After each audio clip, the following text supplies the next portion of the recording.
Kejadian 44 ayat 1-34. Piala Yusuf hilang dan didapati. Sesudah itu diperintahkannyalah kepada kepala rumahnya.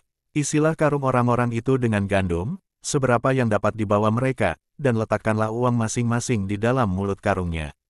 Dan pialaku, piala perak itu, taruhlah di dalam mulut karung anak yang bungsu serta uang pembayar gandumnya juga. Maka diperbuatnyalah seperti yang dikatakan Yusuf. Ketika paginya hari terang tanah, orang melepas mereka beserta keledai mereka. Tetapi baru saja mereka keluar dari kota itu, belum lagi jauh jaraknya, berkatalah Yusuf kepada kepala rumahnya. Bersiaplah, kejarlah orang-orang itu, dan apabila engkau sampai kepada mereka, katakanlah kepada mereka, mengapa kamu membalas yang baik dengan yang jahat? Bukankah ini piala yang dipakai tuanku untuk minum dan yang biasa dipakainya untuk menelaah? Kamu berbuat jahat dengan melakukan yang demikian. Ketika sampai kepada mereka, diberitakannya kepada mereka perkataan Yusuf itu. Jawab mereka kepadanya, mengapa tuanku mengatakan perkataan yang demikian? Jauhlah daripada hamba-hambamu ini untuk berbuat begitu. Bukankah uang yang kami dapati di dalam mulut karung kami telah kami bawa kembali kepadamu dari tanah Kanaan? Masakan kami mencuri emas atau perak dari rumah tuanmu? Pada siapa dari hamba-hambamu ini kedapatan piala itu, biarlah ia mati, juga kami ini akan menjadi budak tuanku. Sesudah itu berkatalah ia, ya, usulmu itu baik, tetapi pada siapa kedapatan piala itu, hanya dialah yang akan menjadi budakku dan kamu yang lain itu akan bebas dari salah. Lalu segeralah mereka masing-masing menurunkan karungnya ke tanah dan masing-masing membuka karungnya.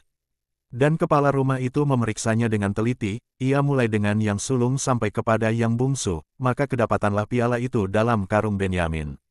Lalu mereka mengoyakkan jubahnya dan masing-masing memuati keledainya, dan mereka kembali ke kota. Ketika Yehuda dan saudara-saudaranya sampai ke dalam rumah Yusuf, Yusuf masih ada di situ, sujudlah mereka sampai ke tanah di depannya.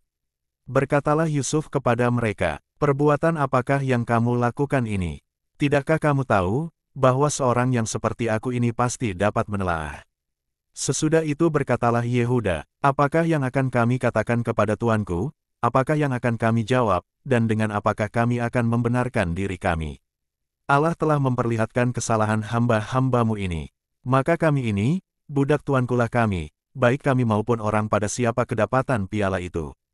Tetapi jawabnya, jauhlah daripadaku untuk berbuat demikian.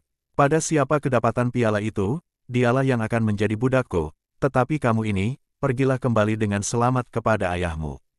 Yehuda membela Benyamin, lalu tampillah Yehuda mendekatinya dan berkata, mohon bicara tuanku, izinkanlah kiranya hambamu ini mengucapkan sepatah kata kepada tuanku dan janganlah kiranya bangkit amarahmu terhadap hambamu ini, sebab tuanku adalah seperti Fir'aun sendiri. Tuanku telah bertanya kepada hamba-hambanya ini, masih adakah ayah atau saudara kamu? Dan kami menjawab tuanku, kami masih mempunyai ayah yang tua dan masih ada anaknya yang muda, yang lahir pada masa tuanya, kakaknya telah mati, hanya dia sendirilah yang tinggal dari mereka yang seibu, sebab itu ayahnya sangat mengasihi dia. Lalu tuanku berkata kepada hamba-hambamu ini, bawalah dia kemari kepadaku, supaya mataku memandang dia. Tetapi jawab kami kepada tuanku, anak itu tidak dapat meninggalkan ayahnya, sebab jika ia meninggalkan ayahnya, tentulah ayah ini mati. Kemudian tuanku berkata kepada hamba-hambamu ini, jika adikmu yang bungsu itu tidak datang kemari bersama-sama dengan kamu, kamu tidak boleh melihat mukaku lagi. Setelah kami kembali kepada hambamu, ayahku, maka kami memberitahukan kepadanya perkataan tuanku itu.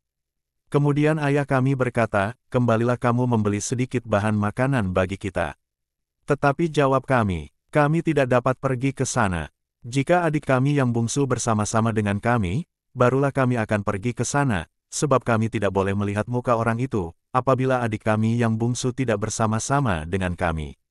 Kemudian berkatalah hambamu, ayahku, kepada kami, kamu tahu, bahwa istriku telah melahirkan 2 orang anak bagiku, yang seorang telah pergi daripadaku, dan aku telah berkata, tentulah ia diterkam oleh binatang buas, dan sampai sekarang aku tidak melihat dia kembali. Jika anak ini kamu ambil pula daripadaku, dan ia ditimpa kecelakaan, maka tentulah kamu akan menyebabkan aku yang ubanan ini turun ke dunia orang mati karena nasib celaka. Maka sekarang, apabila aku datang kepada hambamu, ayahku, dan tidak ada bersama-sama dengan kami anak itu, padahal ayahku tidak dapat hidup tanpa dia, tentulah akan terjadi, apabila dilihatnya anak itu tidak ada, bahwa ia akan mati, dan hamba-hambamu ini akan menyebabkan hambamu, ayah kami yang ubanan itu, turun ke dunia orang mati karena duka cita. Tetapi hambamu ini telah menanggung anak itu terhadap ayahku dengan perkataan, jika aku tidak membawanya kembali kepada Bapa, maka akulah yang berdosa kepada Bapa untuk selama-lamanya. Oleh sebab itu, baiklah hambamu ini tinggal menjadi budak tuanku menggantikan anak itu, dan biarlah anak itu pulang bersama-sama dengan saudara-saudaranya. Sebab masakan aku pulang kepada ayahku, apabila anak itu tidak bersama-sama dengan aku. Aku tidak akan sanggup melihat nasib celaka yang akan menimpa ayahku.